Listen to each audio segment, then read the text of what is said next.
ఆయన నమస్తే కుమార్ రవికుమార్ న్యాచురల్ మట్టి పాత్రలు తయారీ. ఈ అన్న అయితే సిద్దిపేట నాన్న, సిద్దిపేటకి వెళ్ళి వచ్చిండు. ఈరోజు నైట్ అయింది, 8 అవుతుంది. ఈ అక్కల గురించి ఇంట్లోకి తీసుకుపోవడానికి.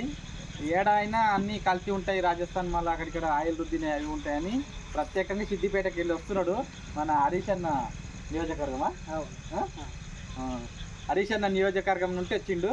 అన్న ఎట్లున్నాయండి ఇవి? చాలా బాగుంది. బాగున్నాయి ఇవన్నీ తీసుకున్నాడు.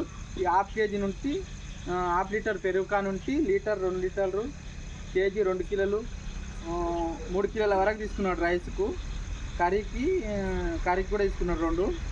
ఎట్లున్నాయన్న నీకు ఎట్లాగానే వస్తుంది? చాలా బాగున్నాయి అన్న, క్వాలిటీ బాగుంది. అంత న్యాచురలే కదా? అంత న్యాచురల్, అందుకని ఓకేనా. ఎన్ని కిలోమీటర్స్ అయితేనా? సిద్దిపేట నుండి హైదరాబాద్కు రోజుకి ఇక్కడ నుండి 150, ఆమెతో 150, 300 కిలోమీటర్ల నుండి ఇంట్లోకి వండుకోవడానికి తీసుకుపోవడానికి వచ్చిండు అన్న. ఆటోలో వచ్చింది. ఇప్పుడు ఇంత టైం అవుతుంది, 8 అవుతుందిగా. ఓకే అన్న, చెప్పు ఎట్లున్నాయి చెప్పు. చాలా బాగుంది. మీరు కూడా వచ్చి విజిట్ చేయాలి, తీసుకోండి. ఎవరైనా అవసరం ఉంటే తీసుకోవాలని అన్న కూడా అంటాడు. ఓకే అండి, నమస్తే. ఆయనకు అన్న కూడా టైం అవుతుంది, మళ్ళీ ఓఆర్ గారి రిటర్న్. Okay, bye.